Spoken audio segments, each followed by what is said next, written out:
Good afternoon, everybody, from cold Jacksonville. Anyway, we get a lot of questions asked us periodically and continuously, and I want to give you some feedback and some information regarding the market.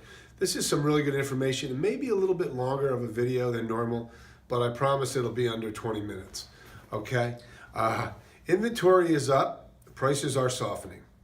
You know, we think prices will be plus 6% nationally, although everything is local. You know, what we're here to do is get you the best price available in this market for your home.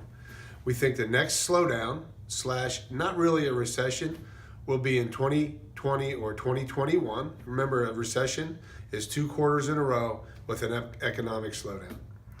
In the last 6 recessions, what you need to know is only in one of those recessions. So in one of the last 6 recessions, did prices go down on homes? And that was in 2007 and 2009.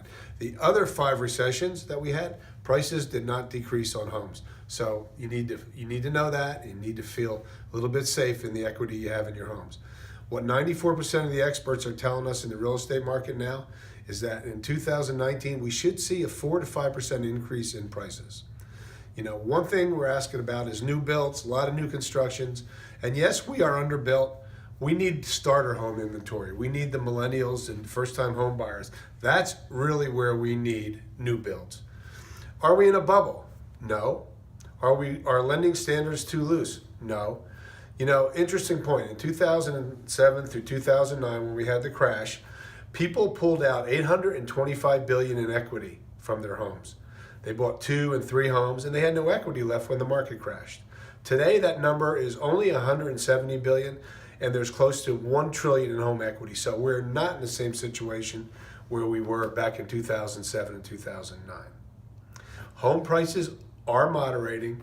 Price appreciation, and they are appreciating prices, but they're not appreciating as fast. Looking at Florida, Florida's price growth trends for single-family homes in the market is split. We're finding that different price tiers are definitely appreciating at different rates. The range up to $200,000 is almost 12% in price growth, while the range of $600,000 and higher is over less than half that growth. There's a lack of affordable housing in the lower price tiers, while the upper levels are almost balanced market. There are 6 months of inventory out there. Lack of new housing supply is constraining the market, and more construction is needed, as we've said. However, construction is being hampered by a shortage of skilled construction workers, the rising cost of materials, and the lack of land available, and some other factors. In good news for Florida's housing market, active inventory at the end of last year, 2018, was up compared to the end of 2017. For perspective in this, it's not significantly huge increase in active inventory.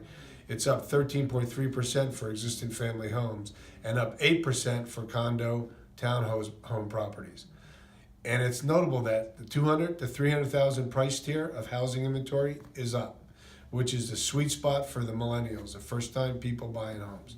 Despite the fact that we have slighter and higher inventory, closed sales are still rising with the exception of December's data. Rising inventory is so far a good thing. So with current data showing that Florida is outpacing the nation in terms of home sales and employment growth, forecasts show that 2019 should see about a 1% growth in home sales in Florida and maybe a 3 to 4 to 5% price growth. That's in contrast to the National Association of Realtors NAR forecast for home and condo sales to remain relatively flat for the market in 2019. As always, the key to finding a solution in today's real estate market is finding solutions. It's what we do.